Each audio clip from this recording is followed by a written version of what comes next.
What's up, YouTube? I am Roar. So here we are. It's a couple of days after the fiasco that was Ashes of Creation. I have been wandering the MMO wilderness trying to find the next place to divert my attention because, well, let's be honest, I am not a single gamer Andy. I like to play a whole bunch of different games, though MMOs are definitely my home turf. Recently, I came across Scars of Honor. I've actually been following this one for quite some time, and I have mentioned it quite a few times on Steam, but I haven't really given it the spotlight it deserves until now. They have had a massive December live stream showing off their progress, and well, honestly, it's looking pretty good. I've been digging into the research, and while I'm taking it with a grain of salt, I'm not letting myself fall head over heels like I did with that last game. Lessons learned, believe me.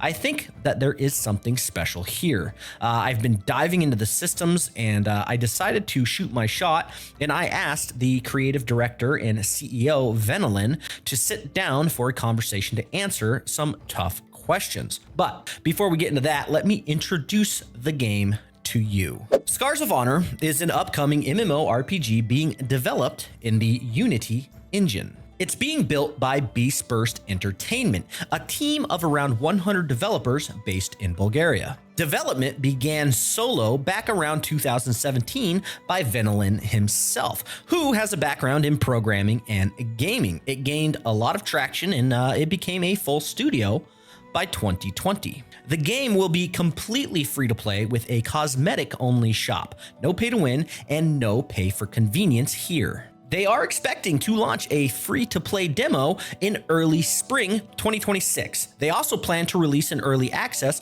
by Q3 of 2026 with a full 1.0 launch by the end of the year, or at least very early 2027. And it is on Steam. It is available now for wishlist. So make sure you add that to your guys' wish list because that shows interest in the game and it really helps the developer out. And I will mention that it's supposed to have a mobile counterpart, though the devs insist that this is not a mobile game. It is being constructed first and foremost on PC. So now let's talk about some systems and features. The scope of this game is, it's actually pretty cool. So here's what they are cooking. You're going to have two factions, the Sacred Order and the Domination. The game is going to sport 8 playable races. You have humans, sun elves, dwarves, barons, orcs, infernal demons, undead, and the Gronthar. The game is also looking to have 10 playable classes: the warrior, the assassin, the druid, the mage, the necromancer, the mystic, pirate, priest, ranger, and paladin. We're also looking at a deep customization here. Each class has a massive 300-point talent tree, but you can only pick a portion of these talents, meaning that your build might actually be unique, and it's really going to drive choices. To further complement the talent system, we also have the Scar system. This is a leveling mechanic where as you level up or kill bosses, you will unlock scars. You get to choose these, and these choices can boost stats, they can empower abilities, or completely morph how an ability works. So we have two forms of customization and unique builds based on your talents and scars. The game is also going to have procedural dungeons. These will feature handcrafted tile sets full of traps and puzzles and dangerous foes. Every time you clear a room in these dungeons, you will get to choose a path to delve deeper into the dungeon. But beware, every time you clear a room, it will add modifiers and it will essentially change the way that that dungeon works. So the deeper you go, the harder it gets. And because these are procedural dungeons, every time you go in, it will be different than the time before. There's also a whole host of PvP options. You can test your skill in the arena, 1 versus 1 versus 1, 2 versus 2 versus 2, 3 versus 3, or even mirror matches where you will get to fight an opponent of the exact same class as yourself, which will allow you to really test that custom build that you have going on and your skill. Also, all of these matches will have normalized stats, so it will create a fair fight where skill will outshine your power level. There's also going to be opt-in world PvP, and the team is even open to lawless zones if the community wants them. So jump in the comments, the team is listening. Let them know what you guys want out of these PvP lawless zones. We can also expect raids. Challenging, narrative-driven PVE raids are also on the radar for you and your guild. And what MMORPG would be complete without gathering and crafting? The most powerful gear is intended to come from these player professions, and all the professions and gathering will feature unique mini games to keep things engaging, and they will reward you based on good performance. There really is a whole lot more to talk about, and I will be making dedicated videos for each system, doing some deep dives. But for now, Vinolin was gracious enough to grant me an audience to ask the questions that I know are on everyone's minds, especially after the aftermath of that other game. So please enjoy this interview. Make sure that you guys leave feedback on anything that you hear that you feel like needs feedback down in the comments below as the devs are listening. But come on, guys, make it constructive. Also, make sure to subscribe so you don't miss another upcoming MMORPG video, as I'm going to be diving deep into this game and many, many others. And without further ado, let's get into it. Okay, so in general, it is a super honor to be here to answer whatever questions you have. It is absolutely open conversation, so you're allowed to ask absolutely everything freely and whatever you wish. I'm at your disposal. So, well, I do appreciate you coming on. I have a lot of questions.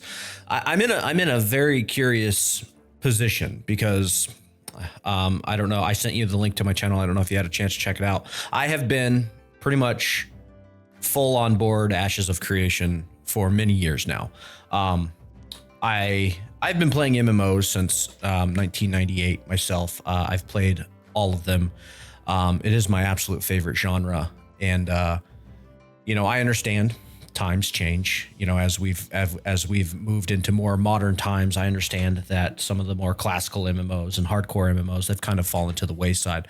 I have adapted. I play everything. I'm not looking for anything specific. Like I have to have that hardcore, old school feel. I'm perfectly fine. I play a lot of retail World of Warcraft. So I finally decided, that I was not going to be one of these guys sitting on Reddit anymore, complaining about, MMORPGs and where development goes and things like that. I decided I was finally going to start voicing my opinions and try to help the genre grow. Because like I've heard you say in many of your live streams, the genre needs help. So I decided to make my channel. I started back in 2020. And of course, I had faith in an MMORPG, and I'm sure you keep it though. Yeah, I'm sure you've seen the news that faith was ill-placed. Yes.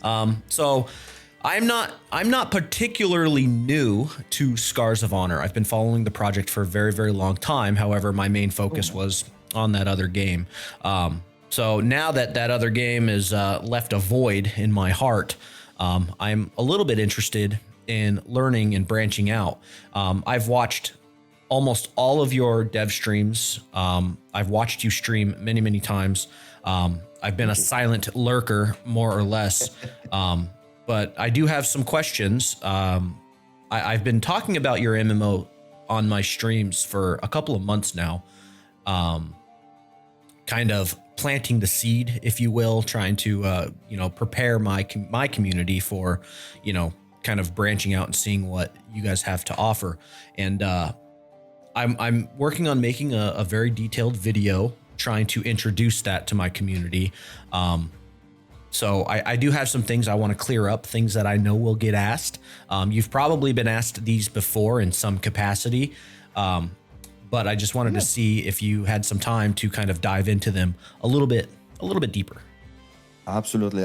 First of all, thanks for having me. It's an honor to be here with you, a fellow MMORPG veteran that just looks positive on the genre. It is important to keep the positivity, not just blind positivity or like going to the extremes. The history have shown us that going into the extremes is always not great. We need to focus on balance, and I think we need to have balanced expectations when it comes to Scars of Honor or any other upcoming MMORPG. I'm here at your disposal to answer whatever questions you have. I have nothing to hide, so absolutely fully open conversation. There we go. Excellent. I appreciate that. Okay, so I guess we'll just jump straight into it. So first off, Scars of Honor, you guys began development in 2020, correct? Actually, no, the whole history starts a little bit before that. So me, similar to how you feel at the moment, 2017, after my full-time job, I was like, okay, I reached what I had to reach there. I'm super happy with what the current company is right now and what we are doing there, but the challenge is no longer here for me. And at that time, I was a huge passionate World of Warcraft player, and I was starting to see the cracks that are appearing in the genre in general. And World of Warcraft was my true inspiration. That's no hidden information to anyone that is following Scars of Honor. But even back then, I knew that I had to start making something, even though just experimenting. For me, it was always a drive to understand how things are made. My first interaction with programming in general, because I am coming completely from programming background, I'm programmer by developer by profession, started by understanding how to make servers on the different games back then when I was a small kid. This was the first thing that I wanted to learn. The moment when I get inside the game and I was like, oh my god, that's so cool. How does the server works? Nobody thinks like this when they enter an MMORPG or any other game. Nobody. But I was like, I want to know how this thing works. So the whole history starts a little bit before that, but it has, if you're interested, I can explain you the whole path until it's we form the company, and then the journey is like open to everyone and well known. Are you interested in going that direction? I am, yeah. I've heard that you worked on the game solo for a time before. Yes. So that's kind of what I am interested in hearing about, because as you know, there are some creative directors out there that fancy themselves developers, and they like to talk like they are developers when in fact they are not. And you know, the developers, the true developers, they're like, they probably shouldn't have said stuff like that. So it is very refreshing for me personally to hear somebody like yourself talking about building a game, but you actually know how to do it. Like that is massive in our space. So yeah, if you want to enlighten us a little bit and elaborate, I'd love to hear it. So in general, when I wanted to challenge myself with something, I knew what is the ultimate challenge. I knew what is that impossible dream of just making something that feels impossible. But on that road, I was like, okay, but going after this, even if nothing comes, because I would never expect it to become a company, to grow to where it is. I was like, okay, cool, what could be the worst? I would just learn a ton of things. Like, what is the worst can happen? It is just going to be a huge experience. So how I started 2017 by just understanding what 3D is. I knew how to program in PHP, in C# back then, in C++, and these were the three main languages in which I was actively programming. Wow. But I knew nothing about 3D. I just know in the concept of it, but I knew nothing about it. So I remember how I purchased these tablets where you can draw, and I was like, oh my god, that's so cool. I never said that I am a 3D artist in any way, shape or form, but for me it was super interesting to understand what texture is, what shader is. Shader is outside of characters, not that much attached to characters, how it's attached to environment, but what a rig is, why you need the rig to animate it, etc. So I went into the whole flow until I get that model inside the game, make it move, make it animated, then attach it with the code to make some things, and then seeing on the other side in multiplayer how the other guy appears and you move and they're synced, and you're like, oh my god, what I achieved. I bet you that was an amazing feeling. Absolutely amazing feeling. To be honest, this is one of the things that currently, because being a CEO of a company that is around 100 people, is not the same as being like in a team of 5 or 6 people where you can sit down and just develop and be happy with the optimizations that you did or some new system that you created. This is something that I miss a little bit, but I'm always going with the developers. I'm always discussing and I'm sending them, hey, this is a good task that we need to find. Why don't you apply this thing and that? And this is what keeps me in line still. But yeah, I had to go and do these kind of things in order to understand the full picture. I never said I am a specialist in 3D or 2D or whatever it is. I never said that. But I wanted to have at least a brief understanding if I'm forming up a team to know what to search about. Like if you are coming here and say, hey, I want to be a 3D character artist for this awesome MMORPG, then I had to ask you several questions to understand if you're the right guy. So it kind of started like this. Then the first volunteers appeared, and we are around 2019. In 2019, I decided, hey, what the hell? Let's just make a Facebook page and throw everything that I have, like pictures, videos, some sort of explanation. There is even a stream from back then the team is using right now, and I am laughing how young I am at that time. But it was a special moment. We released that, and in 1 month, it got like 10,000 followers. And we were like, wait, something what? there. Really? Nope. And it was supernatural, you know. So in the beginning, I was like, okay, cool. I was still going to my 9 to 5 job, and I was like discussing with colleagues, hey, do you know what I'm making after work hours, etc. And it kind of started to be my main topic. Every day when I'm at work, I'm speaking only about this. I'm only speaking about this. And in like 2-3 months, I got invitation from the boss of the company to speak about something. And because at that time I was already a CTO of the company. I grew up from a simple developer, if you can call it a simple developer, to a CTO of the company. And I had a good connection with the current boss of the company, but he was like, hey, I heard you did some amazing progress with your game, etc. Why don't we think of creating a studio out of it, making the game? I see that you have a lot of interest. And I was like, not really. It was just a hobby. I'm not sure I want to go full in on this. It's super risky. I don't want to risk your investment and stuff. I cannot guarantee you this is going to be a success. And everybody who is sane at that position, I believe, should say the same thing, because, you know, you're like one guy with 3 volunteers, and somebody offers, hey, let's make a company out of this. And you're like, okay, let's not do that yet. It's too risky.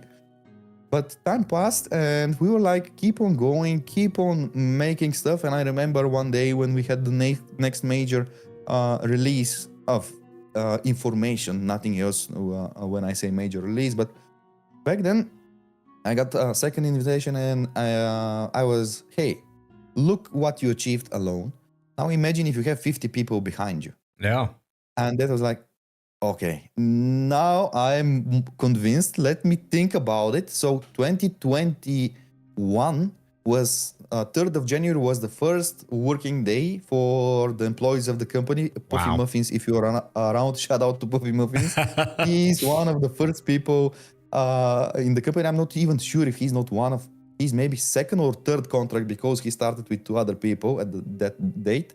So yeah, whole 2020 was kind of negotiations. Should we do it? Where it can lead us? Understand the genre, understand the competition. What can we expect? So it wasn't like, hey, let's make it, and from next month we had the company. So it took like 1 year until establishment.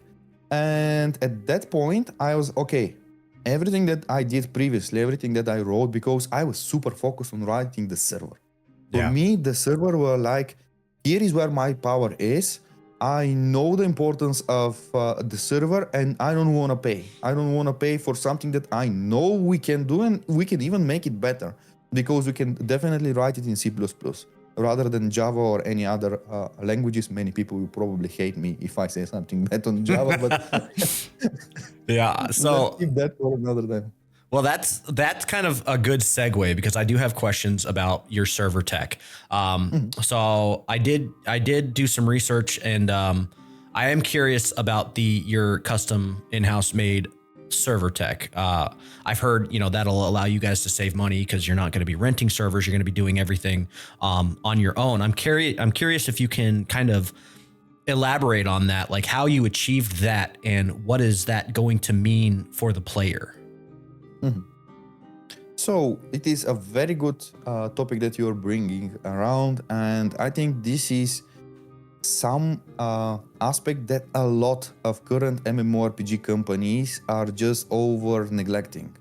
Because in order to go fast in making a game, to reach as fast as possible the profit, the easiest thing you would do is, hey, what are the available tools I can get right now, today, to make it? It's gonna be Unreal Engine, Unity, Photon, or whatever it is, the solution for server.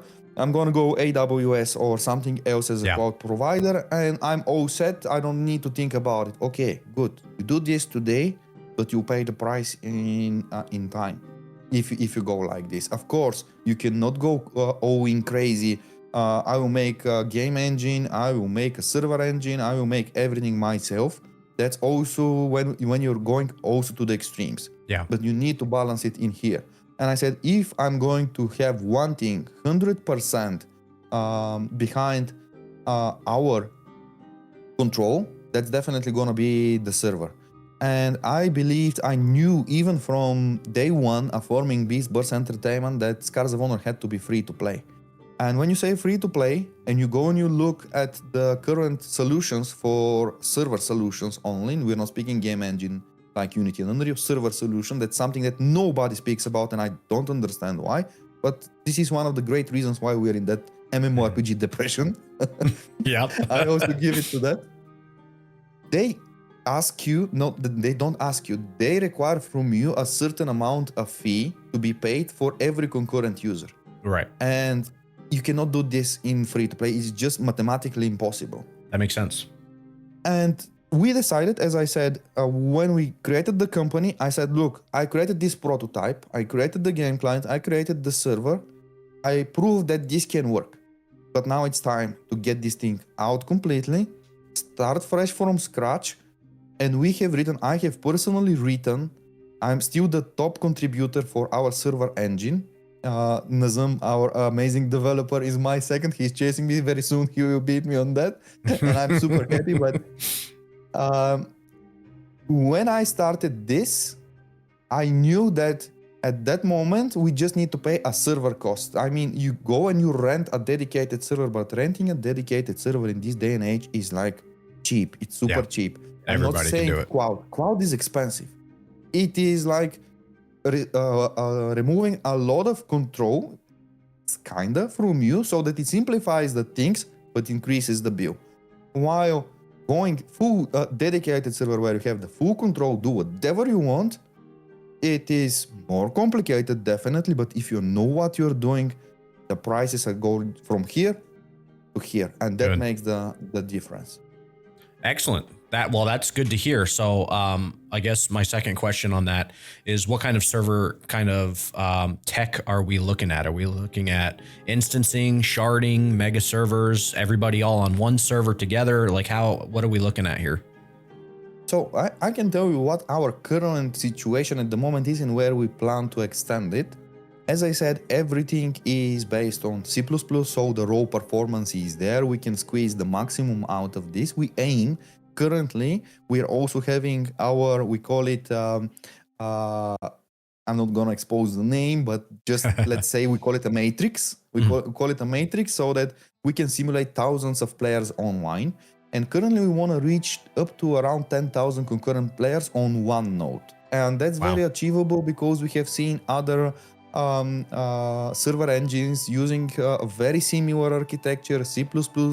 A lot of them are open source, so we had an open book in front of us to see how the big boys were doing it before us, to understand, hey, this is what we like from them, this is what we don't like, we can make it better, so we can attach it to work better with Unity, because Unity is what we use for our game client. And currently, we are aiming to reach around 10,000 concurrent players per one realm.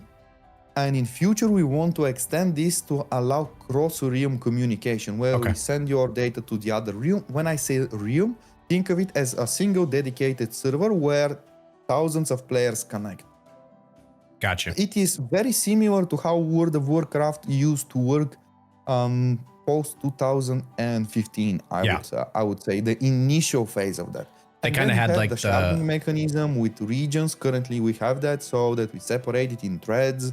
We make sure that if you're moving in one part of the continent and 10,000 players, not 10,000, but 1,000 players are on the other part of the continent, when they send packets for movement, for combat, or whatever it is, you don't get any of that because you don't need to outside of if they're chatting or making something.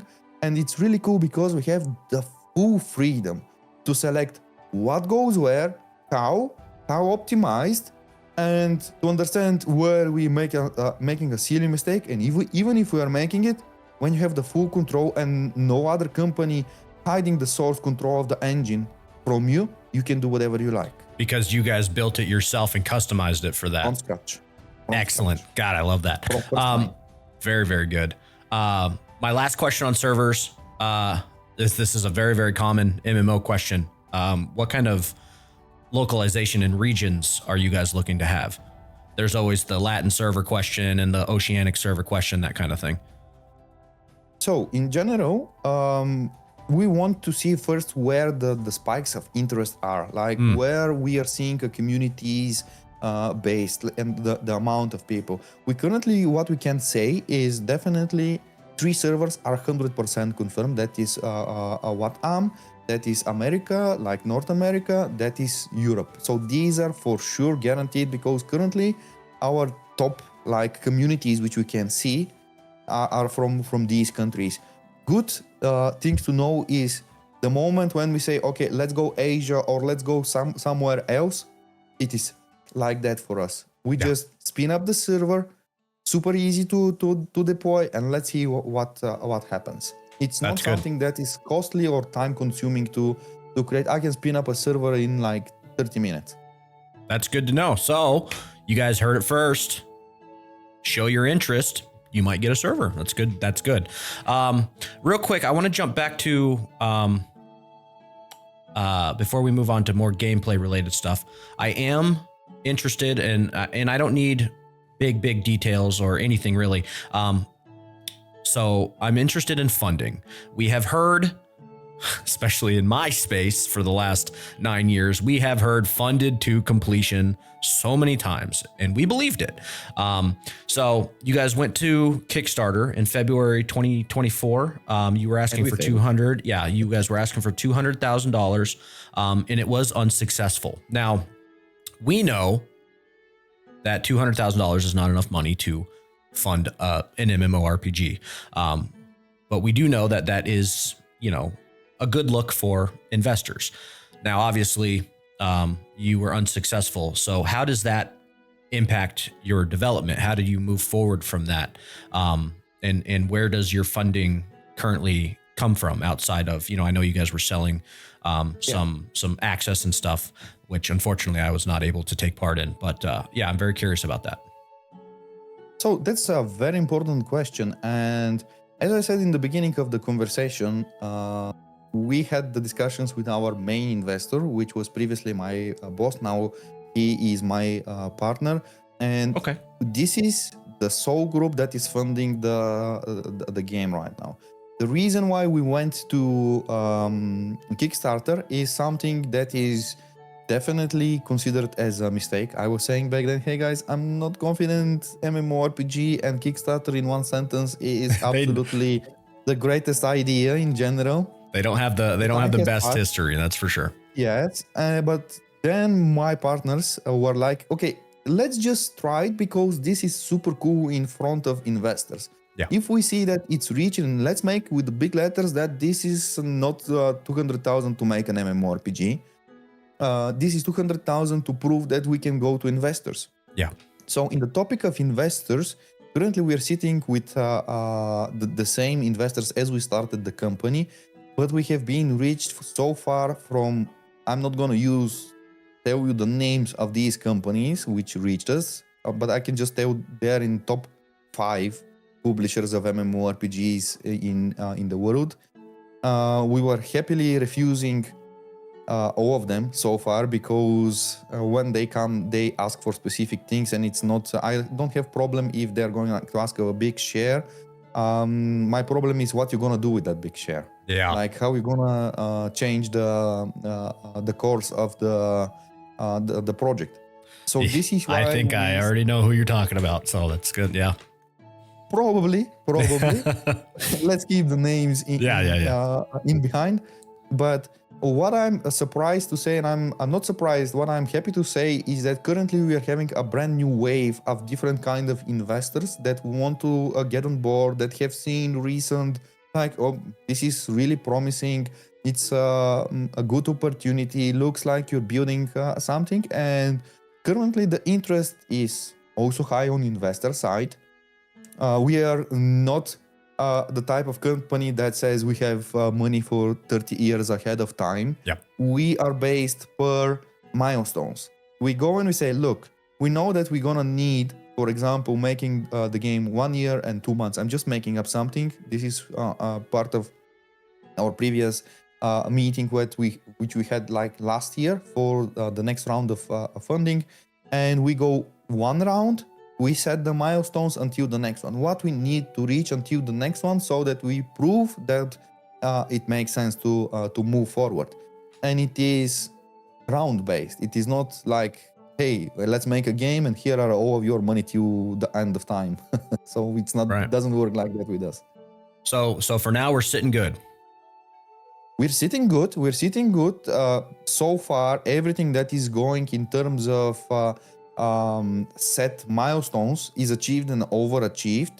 This Very is good. why now it's a good time to also think about who is potential good fit for outside investor. And we are open in discussions, but we are strong in one thing. We don't want anyone who doesn't share the same values, who want to change the course of the game. If that is the course, it ruins the whole stuff that we have achieved so far. That's just that. Yeah, I'm impressed. Yeah, that's good. No, that is a strong stance. And I support you on that for whatever that's worth. And you do have around 100 developers right now? Around 100 developers. It is constantly up and down because of demand. We have also several outsourcing studios. We're hiring them for specific tasks, because right now we're trying to kind of fight on many parallel fronts. There are a lot of things that needs to happen simultaneously, while we also need to fight to pick specific like focuses, like priorities, and chase them specifically with the core team of the company. Well, I will say the gameplay that I've seen so far looks really, really good. So you guys are on to something. Okay, well, I think we can move into more gameplay related stuff real quick. So I watched your video you guys released yesterday. Great video, by the way. However, Thank you. a new concern for me was that, in the first 20 seconds of that video, you described Scars of Honor as a new MMORPG coming to PC. You did not have any mention of the mobile counterpart. In fact, I'm pretty sure mobile wasn't mentioned at all. That was the intent. You catched it perfectly. Is mobile still intended, or is that something that is kind of fallen away? It is still intended, but it is nowhere near any of the priorities currently. We want to say that Scars of Honor is PC mainly, and we want to nail it out on Steam. We don't want to be in a situation where somebody is thinking this is a mobile game, because it's not. We want to make sure that when you land in, if the game is not fun, it's not fun. But I don't want to be in a situation where you go inside and you say, mobile game. That's the least thing that I want to hear. And I'm perfectly fine. I know that some people will go inside and this is just not going to be their cup of tea. That's perfectly fine. That's perfectly fine. Yeah, I fully understand. I can't speak for the general audience, but I fully understand how big the mobile platform is. I get it. And I don't blame you guys for wanting to capture that market, especially when we don't really have really good non-money hungry MMOs on mobile. And my main concern with mobile always is this. It's a mobile game ported to PC, and that just never flies. I think I would be okay with a PC game with deep systems ported to mobile. I've heard you say, and this is one thing that that really stood out to me, resonated with me really well. I heard you say in one of your earlier dev streams that you understand that the mobile player probably won't be able to play your game at a high level just due to the mobile platform. If they really wanted to dive into what the game truly had to offer, they were going to have to play on PC. And that really resonated with me, as there have been some mobile MMOs recently that were like, they were dumbed down because it was made for mobile, and that PC experience, you know, especially somebody like me who can be a little more hardcore, a little more sweaty in my game, I just found no challenge. So that was interesting. So that's good to see, especially, you know, the Western audience specifically. We aren't fully on board with mobile gaming yet. The rest of the world has left us behind in that, and I understand that. So I was curious about that because I noticed that it wasn't really mentioned in your last video. So I'm glad that you touched on that. I can actually tell you one funny story regarding mobile in general. Last year, oh my God, the time flies so fast. 2024, we flew to Brazil, and we were sitting in the airplane, and because it's a long flight, I was discussing with one of the developers that were coming with us flying there, and he was like, Venelin, do you understand that the moment when we sit there in BGS, it's a big game show event in Brazil, we are going to explain the children how to play with a keyboard. And I'm like, God, come on, man. We're not going to do that. We're not that old. We're not going to do that. And like, believe me, we will. And I remember I'm sitting, it was a good podium, and in the middle you're sitting and you have one monitor that shows all of the 10 monitors because we were playing Morning Pass 5 versus 5. And I'm sitting like this, and I'm seeing all of the people how they play the game. And the moment when I see that someone that cannot move the character, I'm like, number 5, go and show him how to use mouse. And we had to do this like every second or third match. Wow. So I'm saying this because some things to us that we are like 20, 30 years old are too, like, we're starting to not understand the new upcoming generation. And I think this is also part of why MMORPG genre as a whole is stagnating, is not going well. I think we should allow ourselves to let the new generation come inside while keeping our core values, showing them, hey, why it was cool to us, and find a way to bridge the gap to the new generation. Only that way our genre will go up. And we cannot say mobile bad, that thing bad. Yes, things might have been done bad from the past, but that doesn't mean we should give up on the whole idea of doing things right, you know? Yeah. It's funny that you say that, because I made a video recently about like where the old school guys, we don't own the genre. It needs to branch out. Like, there's a whole generation of new gamers that they get to have their golden age. We had ours, they get to have theirs, and we shouldn't be gatekeeping that. So I have a whole video. I'll send you the link. You can watch it if you want, but it's gladly look at that. Yeah, it was a very heartfelt video for me to make. I really want to read the comments there. Oh man, they're a lot better than I thought they were going to be. That's for sure. Okay, so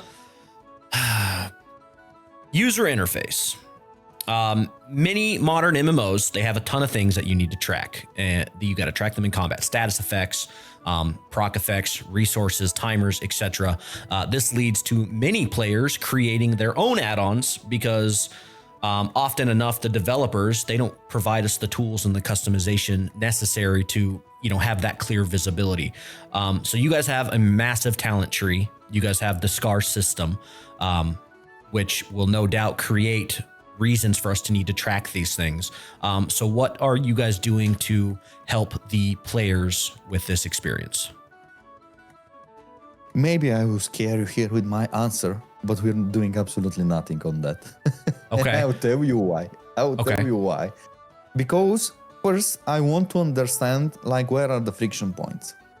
That makes And sense. I don't want to outsource. If I'm creating as a developer, I'm creating an issue. I need to address this myself before giving this to somebody else to solve it in their way, which might contradict with the core values or the core game design of the game in general. So that said, I think we should find what is needed and provide it, get the feedback properly, work upon it, and put it inside the priority list. Because let's say you get inside and you say, okay, I really love the idea of the procedural generated dungeons. Maybe we'll cover it later in the discussion, but I'm just giving it as an example. And you say, but I don't like that every single time or when I die, I have a counter, and when it reaches 5 deaths, I'm taken out of the game. This ruins the gameplay for me. So this in the priority list, we will definitely stay higher than the rest. So this is where our focus needs to be in. And currently, if I have to say, we have one focus as a studio and one system that we are really stressing about is combat. And if combat is fluid enough, give you the sense of impact, it is not taking control out of the player. It's fluid. Well, I said it already. And it's well readable. Yeah. I think this should be giving you the initial impression, the right feeling of interacting with the game. And then what you're referring to with UI, counting like cooldowns or checking buffs, etc. This is for the hardcore players that are like super into the details. So for me, a great game design of a game is something that I can explain you with 3 sentences. So it's simple enough for you to start. And then it has the deep systems behind for hardcore players like you to go inside, find the best possible build, even share it. In the beginning, the friction between the player and the game can be actually a positive thing for the game if it is on the side of UI UX, because you can say, hey, you go there, make a guide of how to go inside the talent tree, what to pick to get this thing. When you see this thing blinking, never do this, for example. So in the beginning, this is one of the cool things that you can as a developer, you can get use of. That makes sense. Okay. Interesting. Well, I will say, I will preface this a little bit that say, I am not one of these guys out there that is like, oh, add-ons ruin games. Add-ons are bad. If a game has add-ons, it allows add-ons, I will use them. If it doesn't, then I will play the game anyways. You know, if it's there, I use it. If it's not there, whatever, it's not going to stop me from playing the game. So I've heard you guys touch on player-made add-ons a little bit before. And I guess I just want to re-ask the question here. Are player add-ons going to be supported or no? What we're gonna do is basically put this into a discussion with the community. If the community is very vocal and say, we definitely need that, open the gates for us to make this, we absolutely do it. But if this is low on priority, very few people are asking about this, it doesn't make sense to invest. Yeah, that makes sense. I mean, you have said you're a WoW player. I'm sure you understand the significance of like weak auras and boss mods and stuff like that. I have always been strongly against add-ons that tell me how to play the game. I like the assistance, but I don't want to be told what to do. And I will admit, World of Warcraft's add-ons have gotten a bit out of control, which they have tried to rectify in the newest patch of retail.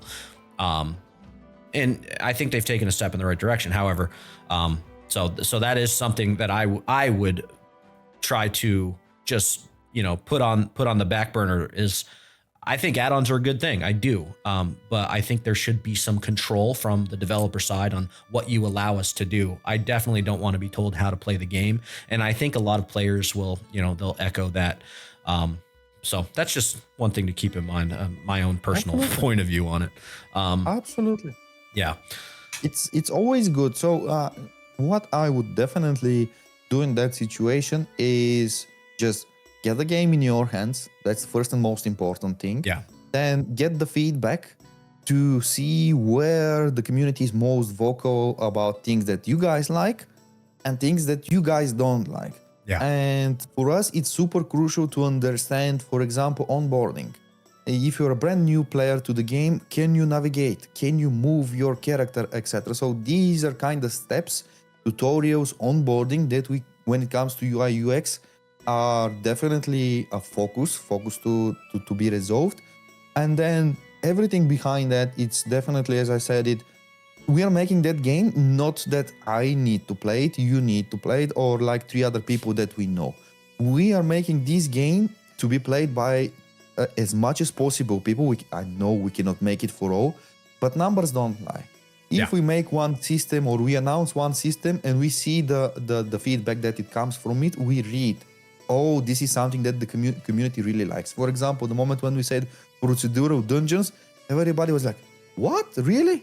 And a lot of questions, a lot of discussions right away. You can definitely see that there is interest. No, not everyone is on board, but the interest goes like this. Yeah, no, I think that's really good, especially if you guys are using that as a tool for building in reaction. That's a really solid thing. Okay, moving on. This is a big one for especially people in my community. Cheaters, hackers, dupers, exploiters.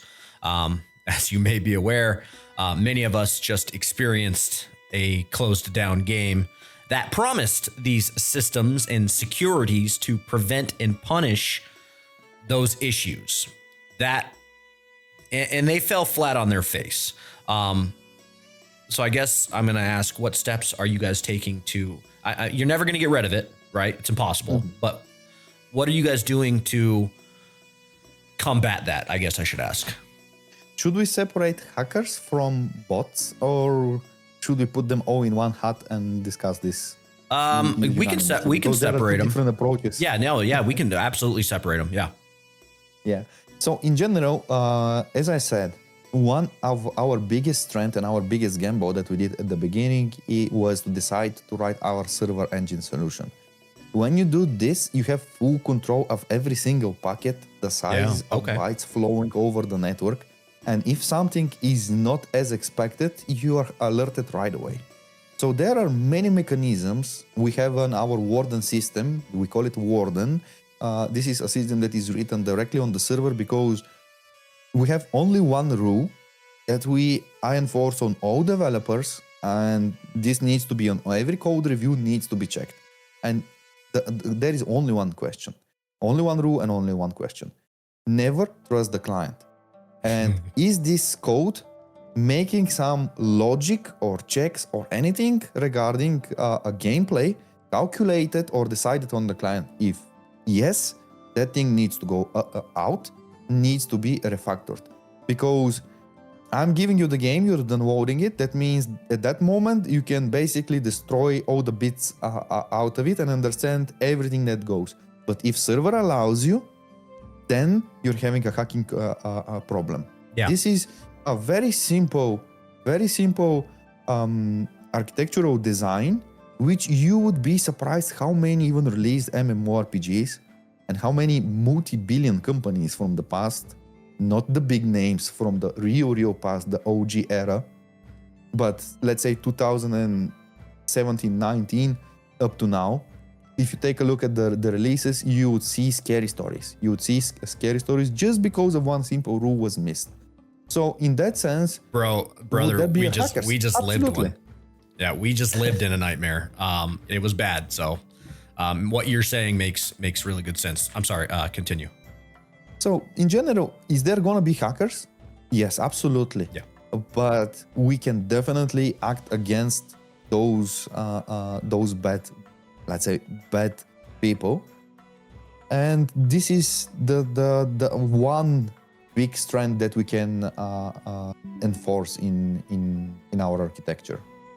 Good.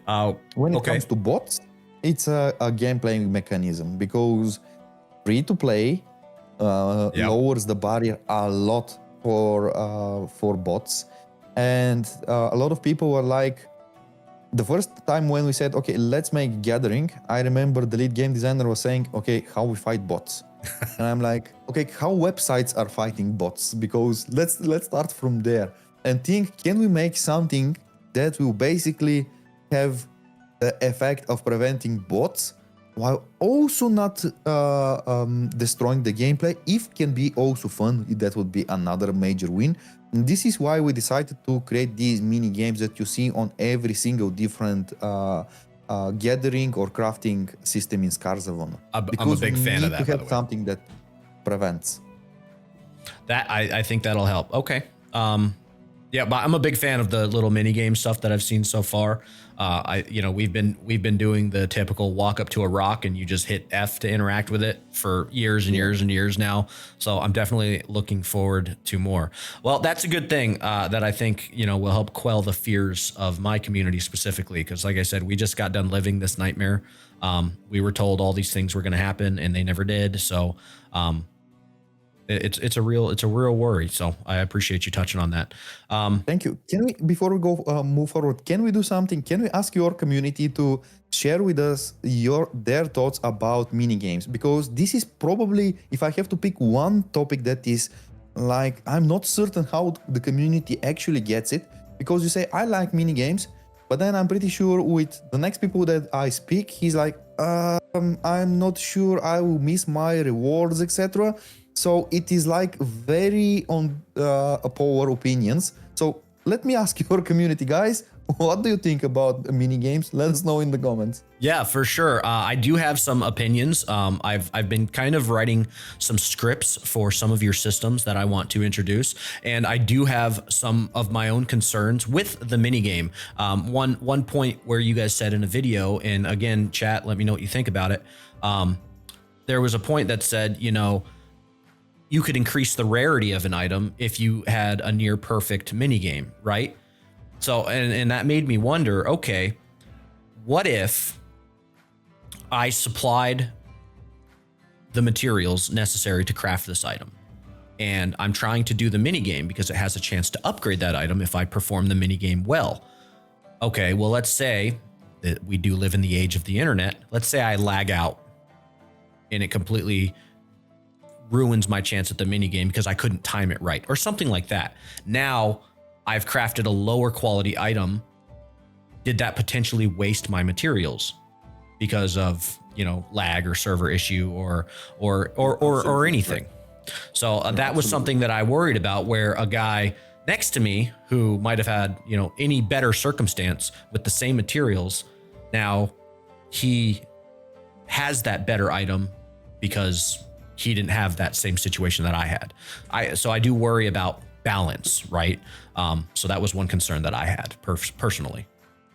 That's absolutely valid concern. And I really want to be open here and say, look, when we speak about Scars of Honor, we are not here to just say the good things. We need to also focus on what are the main worries. And your worry is absolutely valid. But I'm always comparing, hey, what do we get with this system compared to what do we lose, or like what do we pay for that?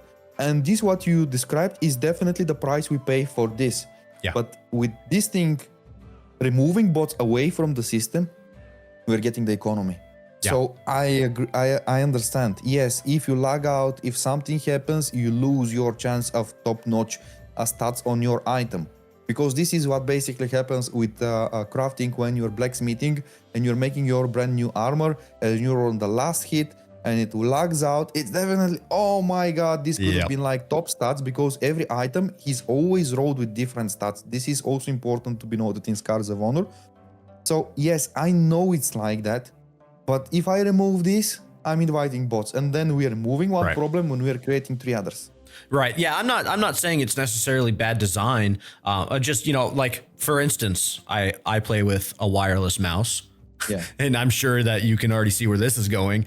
It has died on me in moments of extreme gameplay. My mouse has died, and I'm like, oh God, what do I do? You know, I'm trying to plug it in really fast. So like just stuff like that, which of course is not a game. That's not your problem. You know, that's not your fault. But I'm just saying, real world things happen. But I am a huge fan of the mini game. I really, really am.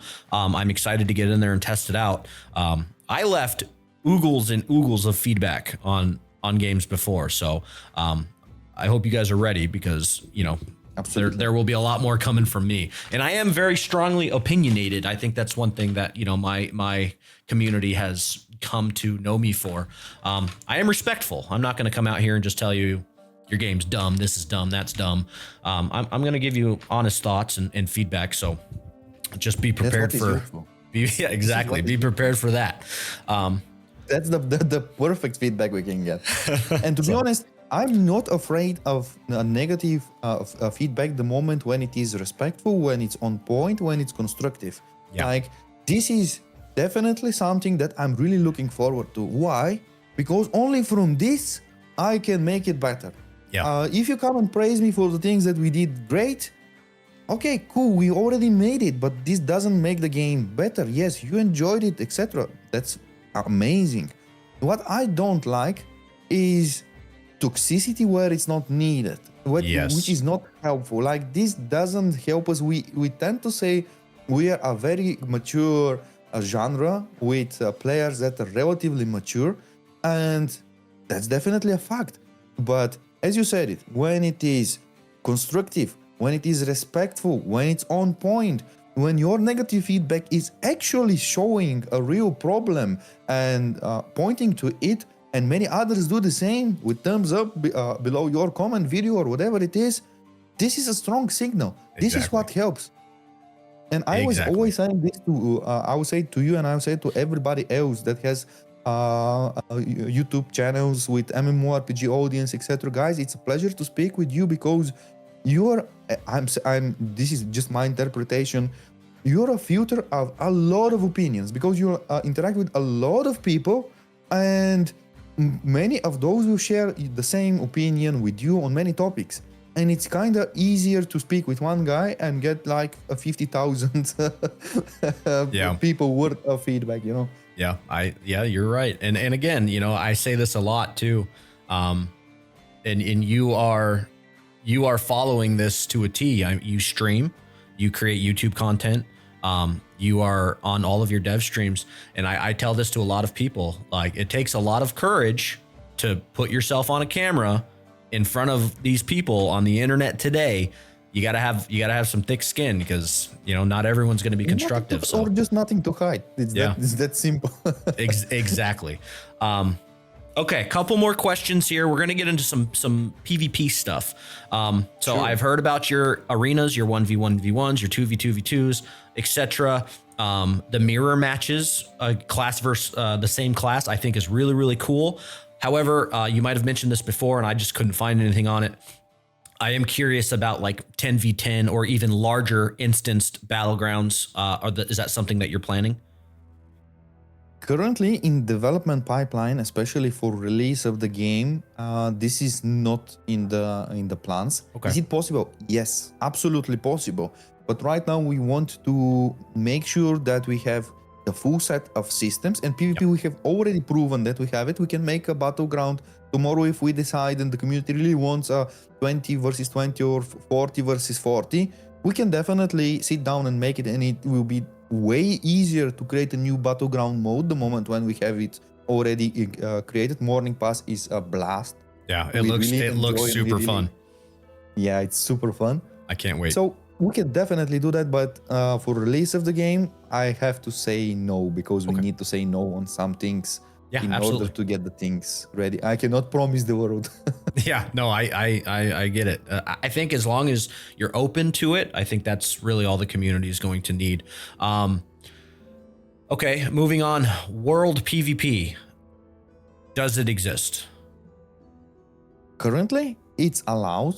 It's allowed because we have not restricted it. If we decide to restrict it, and we probably will do a poll with the community, we will do it. Most likely at the release of the game, we will allow people to opt in and opt out, because what I remember and I hate it from the past, I'm level 15 and I'm quietly just leveling up or doing my quest, and then I hear the bad sounds of a rogue behind me and I'm like, oh my god. Yep. Oh my god, I know what is happening. Now I'll be traveling like 300 times between the graveyard and my corpse, and it's just ruining the game. And I'm like, developer, why did you allow this guy to come and nuke me where I can absolutely do nothing against him? So in that sense, I'm pretty sure we will do some sort of a restriction, unless somebody's like crazy and just let me go without this. I know some of these people. They just want to destroy fellow man. Okay, so you said it was going to be it's an opt-in, opt-out system. So it's going to be a flagging system basically. Yes, but on the demo, don't expect that. On the demo, it will be like a bloodbath. Whatever happens. Oh, I know. We're there to get the feedback. This is a system that we definitely want to plug in, but it cannot happen like until tomorrow.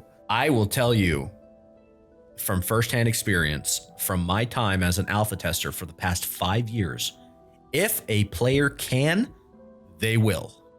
And that comes from openly murdering each other, exploiting, duping, all of the things. If they can, they will. So just that is my firsthand experience. So if you're looking for specific data, I think that's probably a smart thing. So, okay, are there going to be? I've been reading through some of the comments on the videos, and I heard mention of like PvP specific zones where they would always be PvP. Are those intended still? We are like kind of like a lawless zone kind of thing. We're kind of in discussion about this. Is it worth? How much players would enjoy this? So this is definitely a second question that I would ask your community. Guys, share with us your opinion, because we are community-driven development. Yeah. We have a idea. We throw it there to experiment, to just create some sort of a prototype. We showcase it and we sit and watch what are people saying about it. Do they like it? What they want from it? Or like, we don't like that. So everything is possible. The question is, does it bring the value based on development time? If we spend, let's say, 3 months developing this, is it something that player will spend like 2 months just playing out, or it will be just 2 hours and done, Right. So this is the biggest question that we always ask ourselves before we dedicate to a feature. Gotcha. Okay, that makes sense. I will say I do know that there are some people in our community that are very much into PvP, and outside of just having the ability to fight each other and just kill each other, I think like the playable loops, right? The replayable loops, like does like a PvP area have resource control? Does it have something they can grind for? Incentivized PvP, I think, is what a lot of people look for. So that's just something to keep in mind. But yeah, that's good. Okay, so I want to switch into PvE then. I have heard all about your dungeons. I'm very excited to try it out. I think they look amazing. The procedural exploration aspect of it is something that I think is missing in the MMO genre. So I'm very excited to try that out. But I want to ask about raiding. As somebody who is very much into the raiding scene in a lot of the MMOs I play today, what does raiding, if you have any, what does that look like in Scars of Honor? So planning for raiding in general, we want to make it as the first big patch after a release. We don't want to go, hey, big news, big game coming, and then what is next? So what we want to do with raids is, okay, let's first have the big news of releasing the game and all of its systems. Let the game sink in with people. And then the first big raid, the first raid in Scars of Honor needs to come with 1.1 patch. Yeah. And raids, for me personally, and this is something that we share like a common idea with the lead game designer in Scars of Honor, they need to be not procedural, definitely. They need to tell the story. Yeah. we all fell in love with war in different, me personally, World of Warcraft. But for me, war was always connected with raids. Like I was always going there because I at least knew the villain that I had to fight with. So for me, these need to be narrated, theme-parked events that are not procedurally generated, that are larger in scale, and that bring back the feeling that we used to have. I say we are heavily inspired by World of Warcraft, but we have also modified a lot in terms to not be just next WoW clone. Nobody wants that. If we are making a clone, just go play the original. There is absolutely no point of making the same game over again. Yeah. But what I definitely want to say is that I really would like to have the same level of combat that World of Warcraft had, the same level of controls. That's most important. And if we can do something better on top of it, great, but not less than that. And next is raiding. And I think it's perfectly achievable. These two, they definitely need to be on spot, because there is a huge amount of people that are heavily interested in PvE and war, and these things are super connected. Like the moment when the cinematic drops in and shows you who is the next villain, what is coming, the encounters inside, I just got goosebumps. You know, I have already seen our first cinematic, and it's soon to be released, so it's another major drop that we are going to do. So be prepared. This is for the demo. This is a very small cinematic, because we created an in-house cinematic team, and they did outstanding job there, just to tease the community from where we are headed. But for the release of the game, we're preparing a full-blown cinematic that will tell a little bit of story, and this needs to all be super well connected into how raids come. But for me, raids are absolutely mandatory. Yeah, I fully agree with you. That's one thing that keeps me going back to WoW season after season is I have a whole guild. We raid, we love it. That was one thing I was disappointed that my last interest in my last game wasn't going to have, was a really competitive, like instanced, story-driven, multiple boss raid. Now I do have to ask, and I don't know if you guys have gotten this far, what is your plan for raid sizes? World of Warcraft used to do the locked at, they were scaled for 40-man raids. As we know, time has proven that it's really difficult to get 40 people together consistently.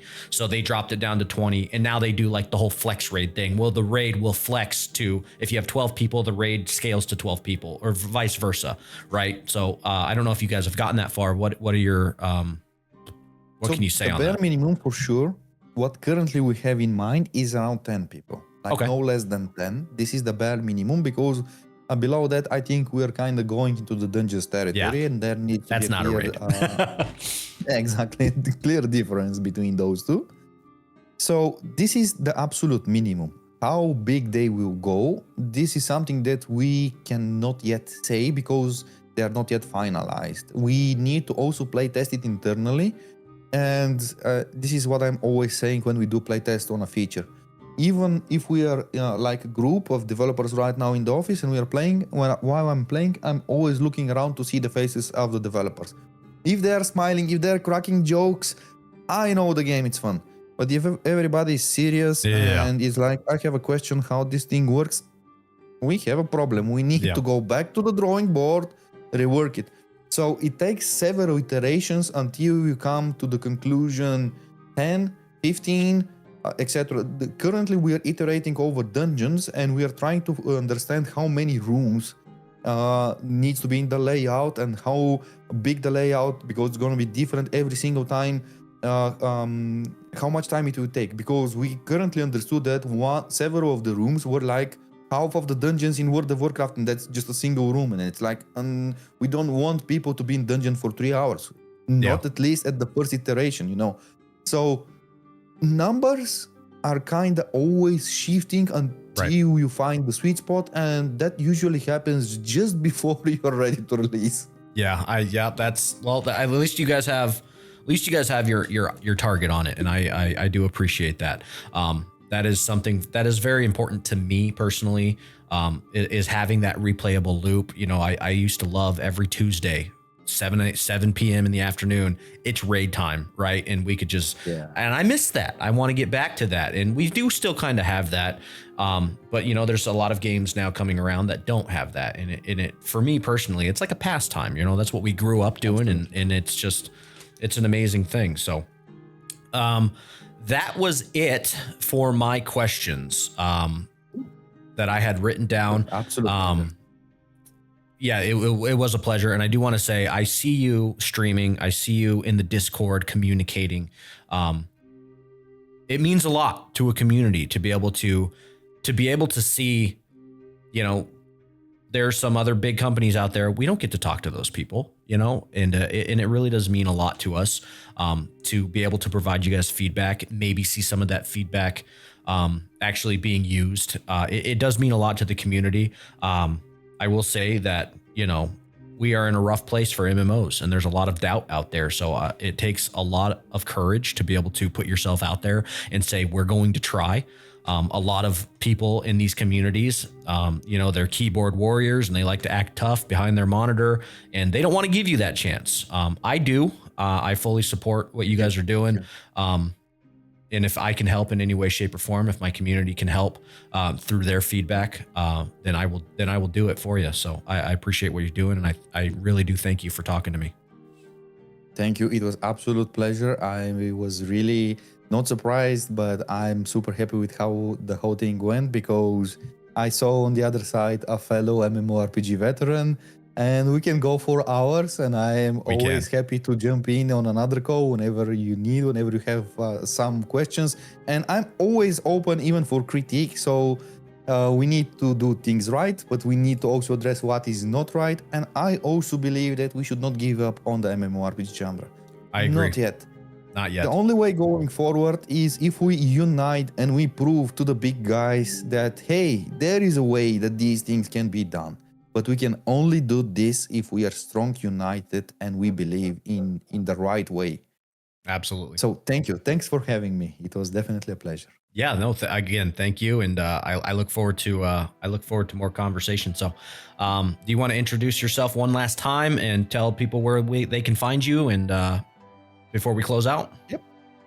So my name is Vanilin Vasilev, a CEO and creative director of Beats Wars Entertainment, known also as Armagon. So you can search that in YouTube and Twitch if you want to jump in on the weekly streams where I sit down and I discuss Cards of Honor, all the possible systems, all the features that are upcoming, the good and the bad in the MMORPG genre, and in general try to understand how we can help that beloved genre.